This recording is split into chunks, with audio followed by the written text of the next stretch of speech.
And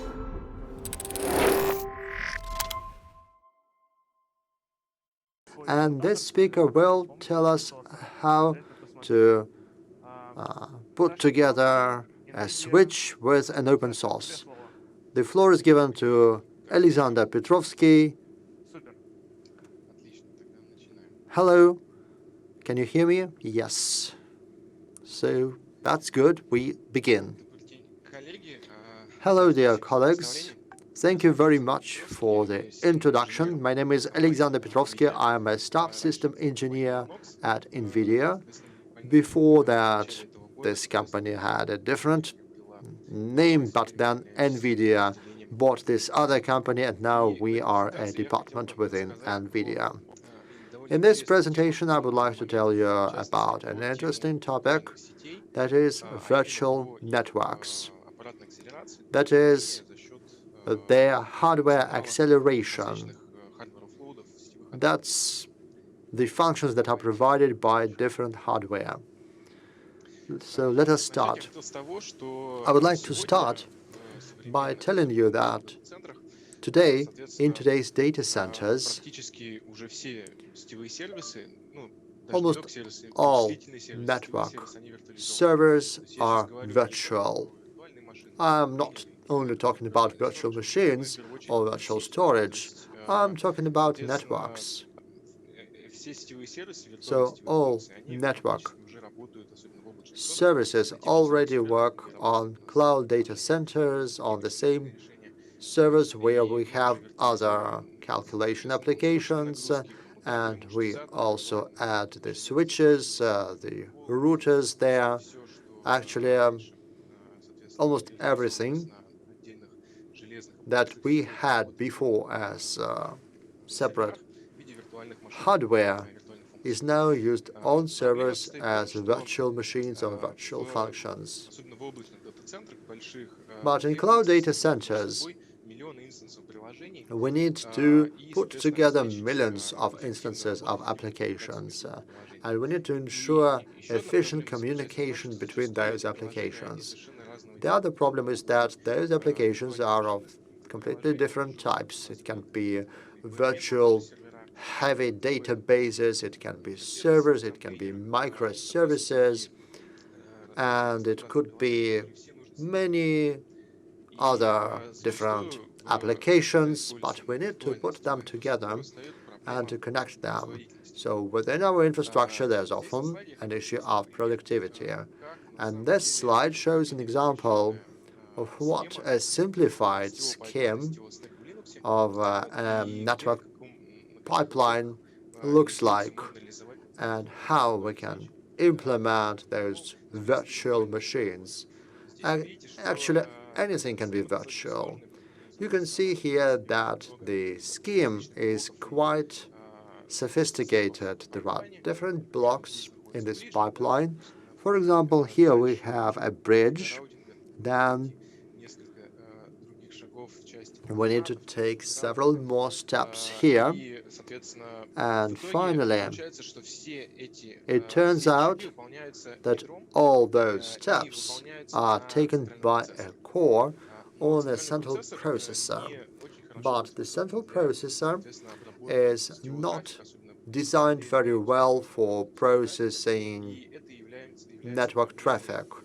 And this is a problem of productivity, particularly if we try to use virtual servers on a central processor at the core level. So here's an example of where we have the bottlenecks in terms of productivity. I will show you a standard scheme of a virtual switch. This is how this simplified scheme looks like. There are virtual machines which are connected to the host. Thanks to different interfaces which are added to Linux bridge, and then it all is routed via the OVS bridge.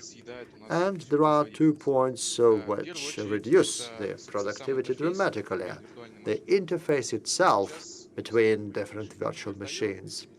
For example, today there are different interfaces in Linux which are used for connection between the virtual machine and the host.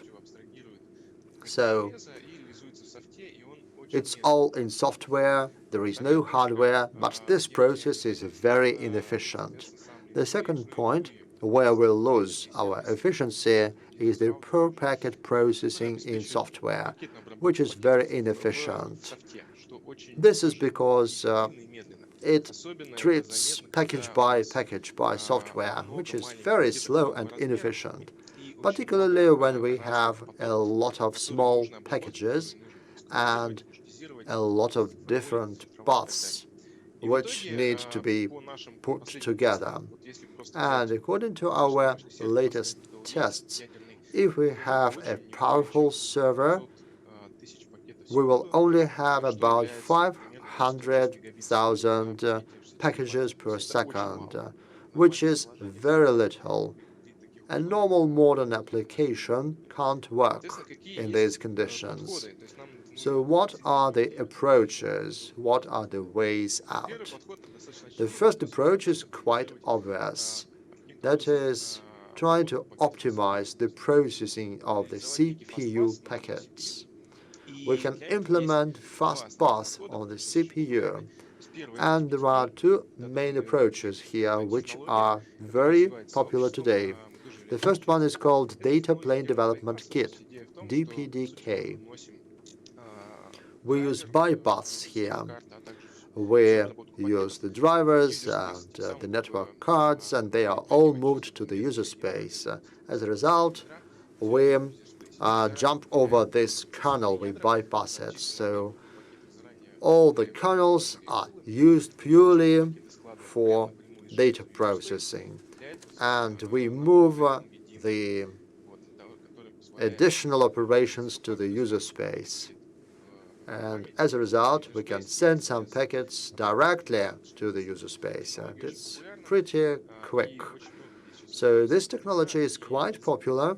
It's used in many places, and according to our latest tests,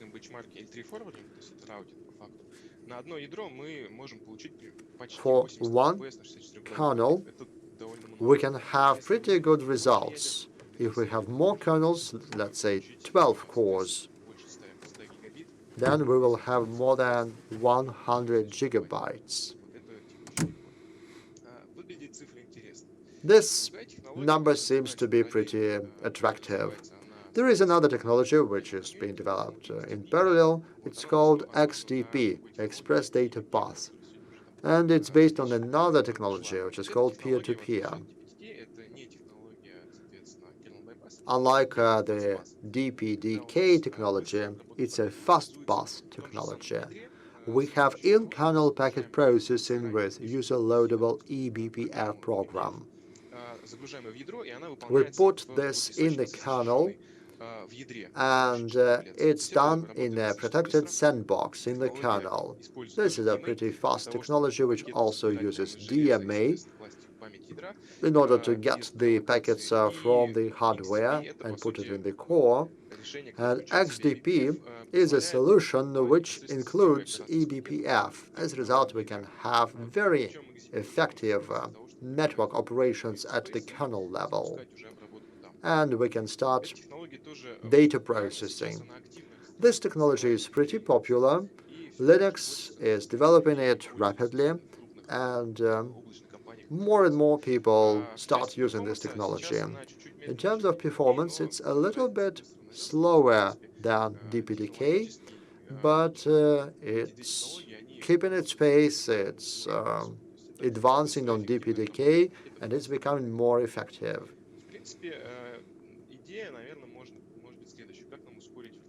So this is the idea.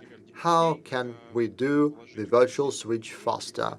We can use DPDK, rewrite it, bypass the kernel to increase message rate, and this is what we get with OVS, with the ordinary bridging.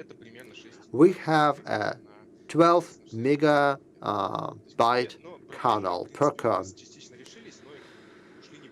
So we resolved some of the problems, but our interface is still having a problem. It's still pretty slow, but we got another challenge here. We have the VM interface, which is still virtual. It's software. And there's another issue.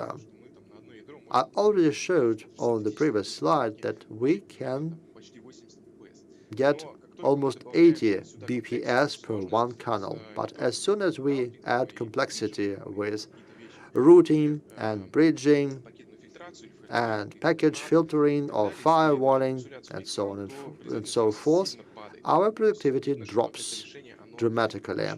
So this solution is not scalable at all. And this is where we can have the NIC hardware offloads technology.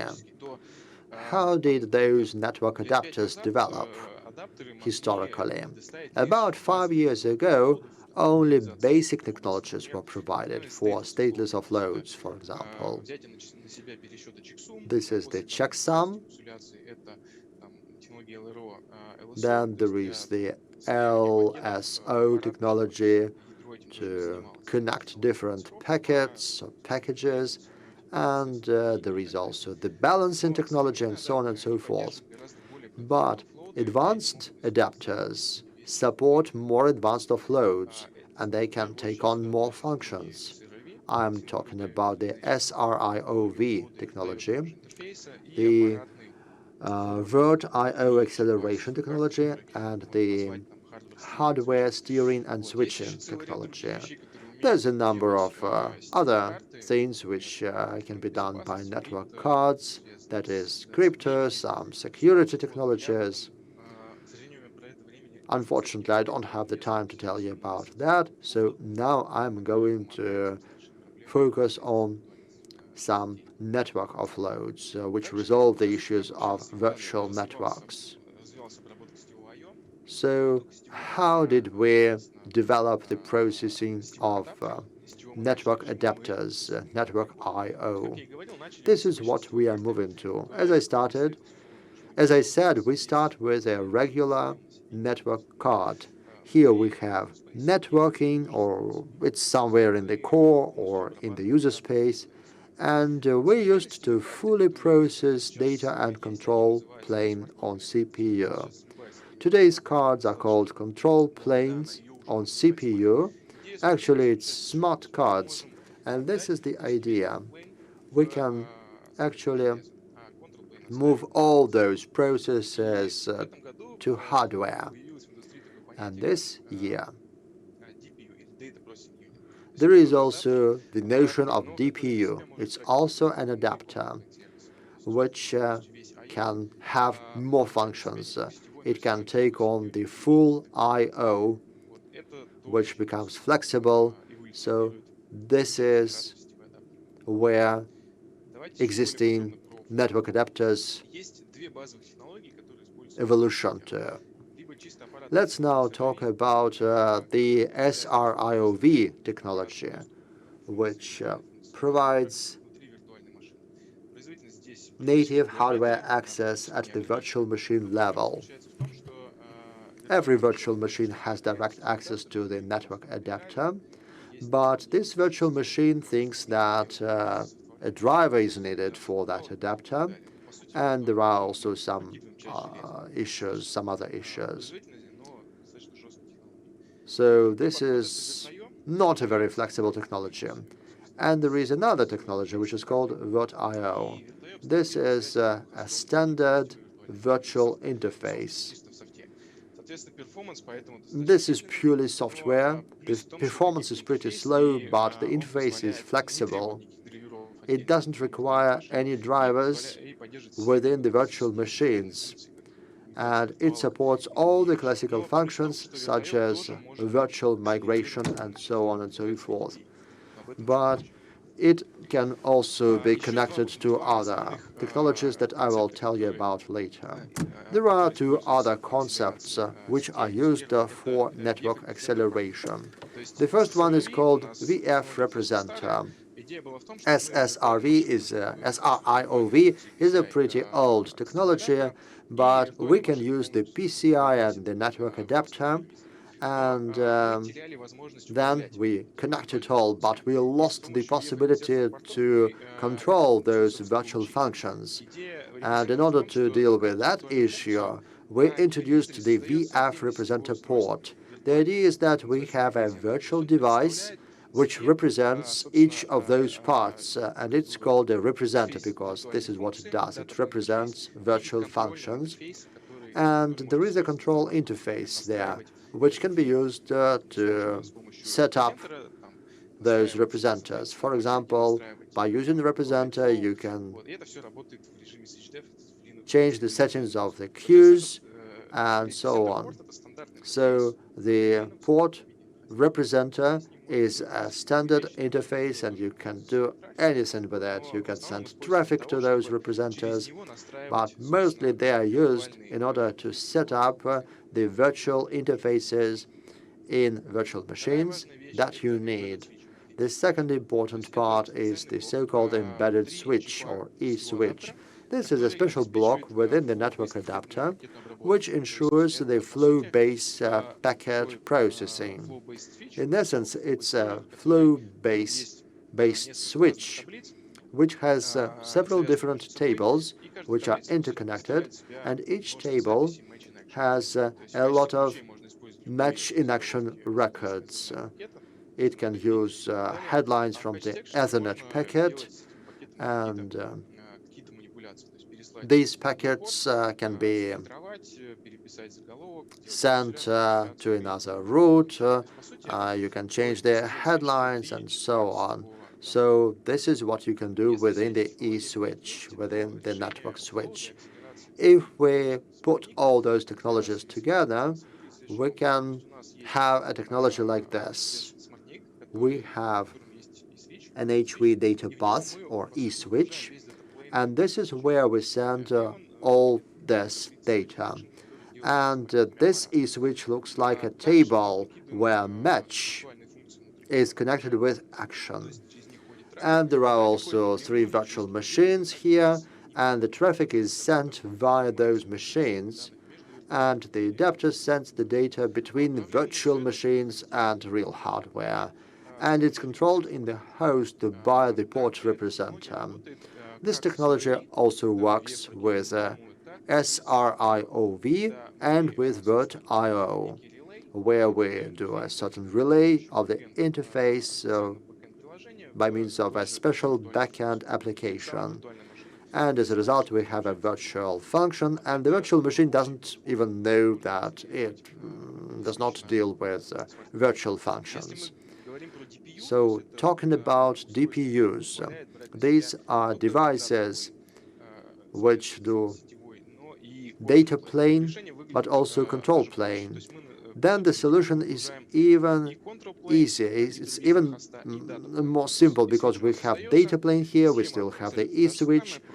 The complete scheme is the same, but we control everything within the DPU adapter, including control plane, including SW data paths, and so on. The host only has an interface which is sent to the virtual machine. The advantages are that we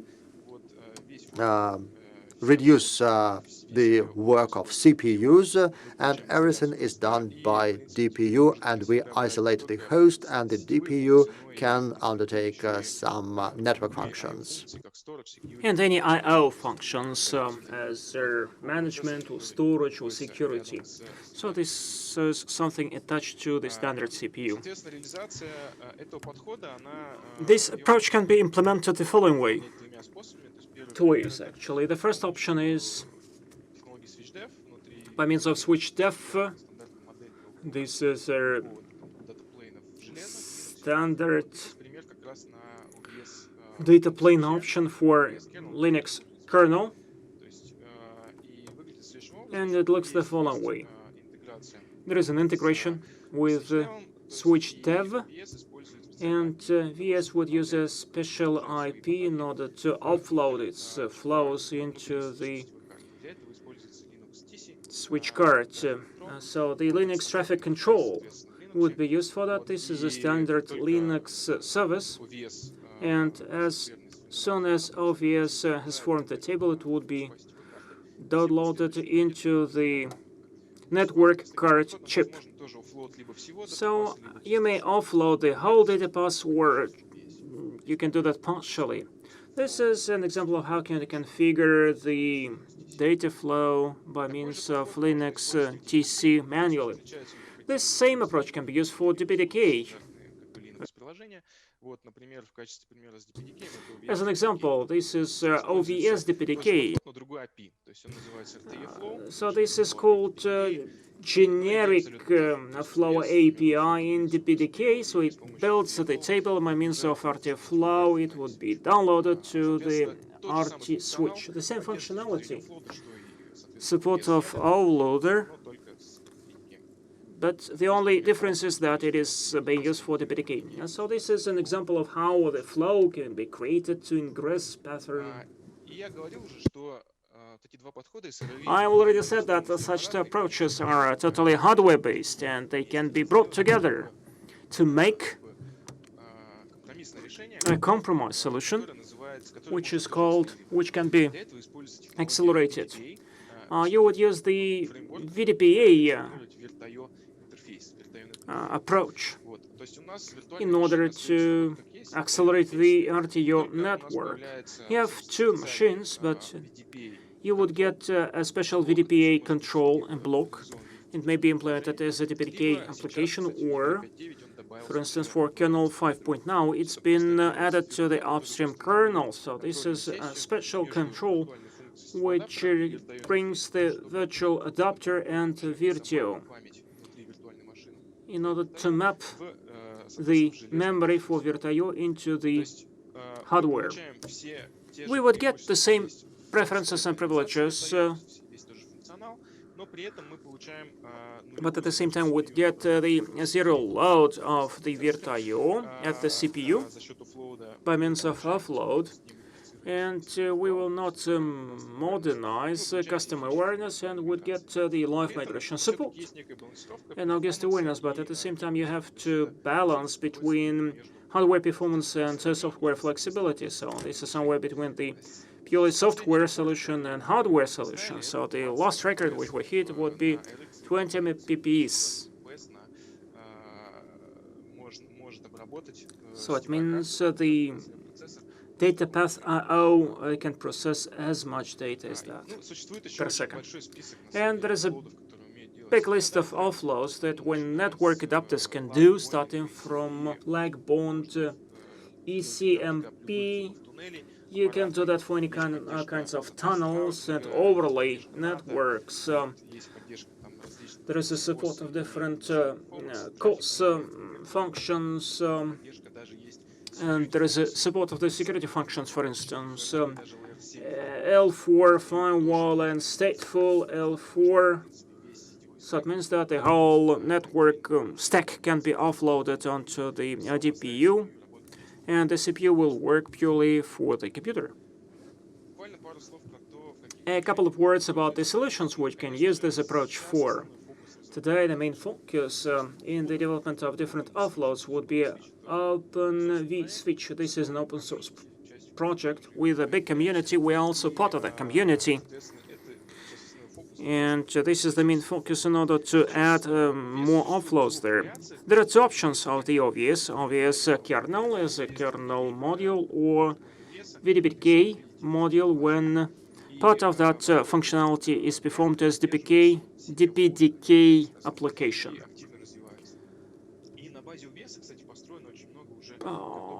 There are lots of open source OVS-based solutions. This is about OVN, the OVS control.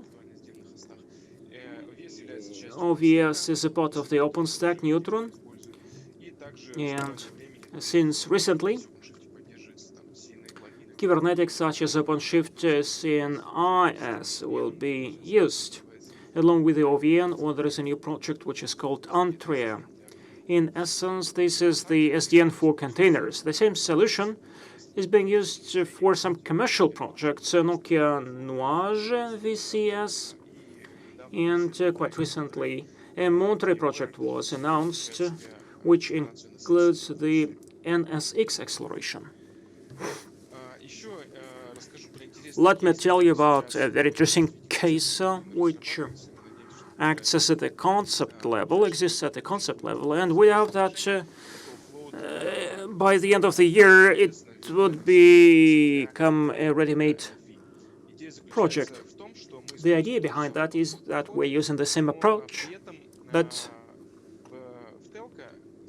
in telco, the network function can implement its own network functions within itself. So some virtual machines would do the load balancer, another VM would act as a gateway, and another one would act as a switching.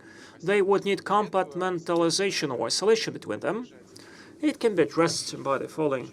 VSWITCH and ESWITCH would be virtualized, meaning that we'll create several virtual cards tables with ESWITCH embedded ESWITCH, which will act simultaneously in parallel. So the control plane VNF would be located at one virtual machine, and the whole traffic would go through the virtual NIC without going to the CPU, and it works at the speed rate of interface. This is a solution how the offloaders can be used for 5G telecom. Let's look into the future, what we have to await in terms of acceleration. First of all, we run into the situation when CRV has become an outdated one, quite old one, and has its own limitations. The biggest limitation is the number of virtual functions which can be created by the operator. At the moment, these functions are numbered in hundreds, and it actually does not support VF. And a PCIS function is being developed for that purpose, so it's kind of a lightweight CRV. You can use this CRM function in order to create a comprehensive solution to accelerate the network, the virtual machines, containers, and even bimetal servers. The device would be divided into smaller devices with sub-functions, so these are not the full-fledged servers, but they would have their own policies, their own ports, and in Linux, sub-function would be called a mediated device, a separate device which can be moved to the container or to the virtual environment, and it can be used in order to transmit the data. And you can actually replicate that and scale it up. Means that they can be turned on and off. So the sub-function, this is the future of scalability of CRV. The second thing where the industry is heading to, this is about unification. Unification of infrastructure for host network and storage security and management. For bare metal server, unified infrastructure is going to be set up for networking, storage, security, and management. Any I/O can be accelerated for any kind of load. If you compare that to what is available now when Hypervisor acts as a unified platform, which would contain some virtual functions of network I/O, storage I/O, security, and crypto I/O, and host management. And all the containers and virtual machines would be operational on that basis. So this solution is available there. It's quite flexible, but it is slow and non-efficient. Why this all has to be transformed? Because the I/O will go to the DPU, a separate device, which will implement a network, storage, security, crypto, and management functions. It would isolate that from the host and from the virtual machines and containers. In the virtual case, we'll have a lightweight hypervisor, which will do only the CPU scheduling.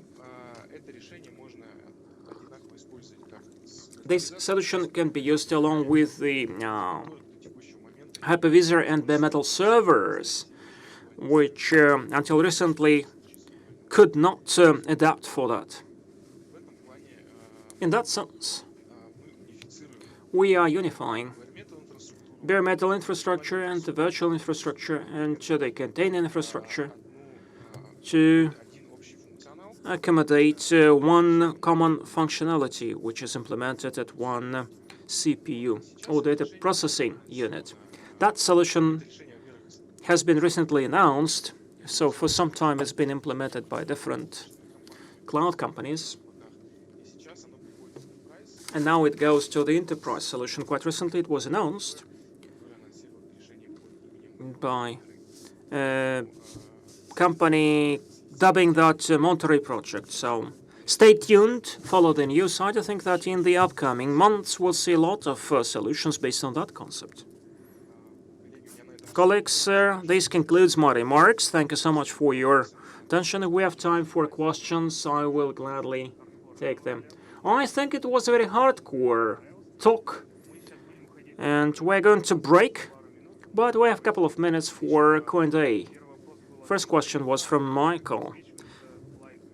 How do you provide for Michael migration? Actually, if VS is not participating in I/O. In live migration, in the live migration of the virtual machines to another host, for instance, at that host, there might be probably some fast pass which is being implemented within the network adapter. It will not take the shape, but VIRTUALIZATION advantage lies in the fact that once we don't have needed flows within the fast pass, the package which goes to the adapter, and the adapter fails to find the appropriate policy. In order to process that, it will go to CPU. And therefore, the migration of the virtual machines would work natively without changing the concept itself. When the virtual machine goes to the destination machine to another host, the packages, for some time, the first passages actually would go to the CPU, then offload would take place, and other packages would be offloaded and go through the network adapters. Thank you so much. And the second question is from Evgeny. At early network adapters, there were balancing problems. All the packages would go to the zero kernel and would not be balanced between the CPU kernels. Is this problem addressed? Well, yes, this problem has been addressed long before. The IRS technology supports the ability to get the package hash from any part of the header. And within our adapters, we are supporting any kinds of tunnels. And the network adapter can look into the inner header and take hash from there, and therefore balance the kernels efficiently. Thank you so much. Okay.